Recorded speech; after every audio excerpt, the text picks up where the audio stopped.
Hi friends, இன்னைக்கு நான் உங்களுக்கு வீட்லேயே எப்படி பியூர் நெய் தயாரிக்கலாம் என்று என் முறையில் சொல்ல போறேன். நான் மார்க்கெட் நெய் வாங்க மாட்டேன், வீட்லேயே செய்வேன். முதல்ல நான் பாலை கொதிக்க வைக்கும்போது மேலே வரும் பால் அடைய சேகரிப்பேன். அதை ஒரு பாத்திரத்தில் போட்டு ஃப்ரீசரில் 1 மாதம் வச்சிருப்பேன். 1 மாதம் கழிச்சு அதை ஃப்ரீசரில் இருந்து எடுத்து 8 மணி நேரம் வெளியே வைப்பேன். அது நல்லா உருகி மிருதுவாகும். அப்புறம் அதை மிக்சியில் அரைச்சு எடுப்பேன். அரைச்ச பிறகு ஒரு பாத்திரத்தில் போட்டு 2 முதல் 3 தடவை தண்ணீரை ஊற்றி நல்லா கழுவி எடுப்பேன். இப்படி கழுவினா நெய் ரொம்ப சுத்தமாக வரும். இப்போ ஒரு சூடான பாத்திரத்துல இந்த அரைச்சு வச்ச பொருளை ஊத்துவேன். அதுல சில கருவேப்பிலை சேர்ப்பேன். நடுத்தர தீயில் வச்சு தொடர்ந்து கிளறிக்கொண்டே இருப்பேன். மெதுவா நெய் பிரிய ஆரம்பிக்கும்.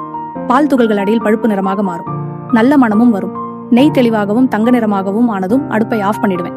சிறிது நேரம் ஆறவிட்டு ஒரு வடிகட்டி அல்லது துணி வைத்து நெய்யை வடிகட்டி எடுப்பேன். இப்போ என் வீட்டு பியூர் நெய் ரெடி. இந்த நெய் ரொம்ப சுவையா இருக்கும். சாதம், தோசை, இட்லி எல்லாத்துக்கும் நல்லா இருக்கும். குழந்தைகளுக்கு கொடுக்க ரொம்ப நல்லது. இந்த முறையில செய்தா நெய் ரொம்ப நாள் வரை கெட்டு போகாமல் இருக்கும். கண்ணாடி ஜாடியில போட்டு அரை வெப்பநிலையில வச்சு கொள்ளலாம்.